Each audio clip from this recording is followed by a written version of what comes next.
Hello friends, नमस्कार। तर आज आपण करणार आहोत मिरचीचे भजे। त्यासाठी मी इथे स्वच्छ अशा मिरच्या धुवून घेतलेल्या आहेत आणि त्याला 2 पार्टमध्ये डिवाइड केलेलं आहे आणि त्याला मधून अशी चीर पाडून घेतलेली आहे, तुम्ही बघू शकता। त्यानंतर त्याच्यामध्ये आपण मीठ भरणार आहे त्या मिरचीच्या आतमध्ये। त्याच्या सगळ्या मिरच्यांना मीठ भरून घ्यायचे, कारण आपल्याला त्याची चव छान लागते। तुम्ही बघू शकता मी सगळ्या मिरच्यांना असं मीठ भरून घेतलेलं आहे इथे। त्यानंतर आपल्याला साहित्यासाठी एक वाटी बेसन पीठ घेतलेलं आहे, त्याच्यामध्ये चिमूटभर सोडा टाकलेला आहे, अर्धा चमचा हळद टाकलेली आहे, अर्धा चमचा तिखट टाकत आहे। त्यानंतर आता मी टाकणार आहे अर्धा चमचा मीठ आणि हे सगळं व्यवस्थित असं एकत्रित करून घेणार आहे। तुम्ही बघू शकता हे कोरडंच मिश्रण मी एकत्रित केलेलं आहे अगोदर। त्यानंतर थोडं थोडं करत आपल्याला पाणी टाकायचं आहे।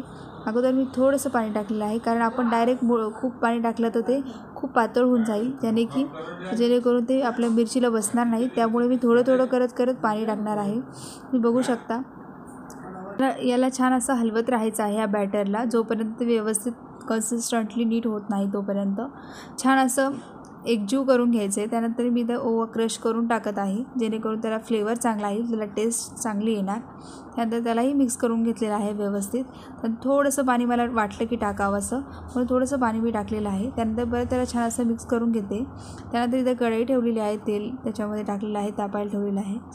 त्यानंतर इकडे मी मिरची घेतलेली होती बॅटरमध्ये टाकून। त्यानंतर मी आता इथे एक करून तेलामध्ये मिरची सोडत आहे। तुम्ही बघू शकता तेल तापलेलं आहे छान असं, आणि मीडियम फ्लेमवर आपल्याला हे मिरच्या होऊ द्यायच्या आहेत, तळू द्यायच्या आहेत छान अशा।